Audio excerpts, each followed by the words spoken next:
যুক্তরাষ্ট্রের সঙ্গে বাণিজ্য চুক্তিতে দেশের স্বার্থবিরোধী কোনো ধারা থাকলে চুক্তির ভেতরেই তা পরিবর্তনের সুযোগ রয়েছে বলে জানিয়েছেন বাণিজ্যমন্ত্রী খন্দকার আব্দুল মুক্তাদির।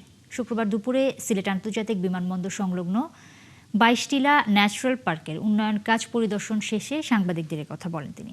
জ্বালানির মূল্য বৃদ্ধির প্রভাব দেখিয়ে নিত্য প্রয়োজনীয় পণ্যের দাম অযৌক্তিকভাবে বাড়ানো রোধে সরকারের নজরদারি থাকবে জানিয়ে বাণিজ্যমন্ত্রী বলেন, পণ্যের পরিবহন ব্যয় কমাতে দেশের বন্দরগুলোর সক্ষমতা বাড়ানো জরুরি। তা না হলে আমদানি রপ্তানি ব্যয় কমানো সম্ভব হবে না। এ সময় তিনি দাবি করেন, বর্তমানে মূল্যস্ফীতি বাড়লেও তা সাময়িক এবং দীর্ঘমেয়াদে এর প্রভাব থাকবে না।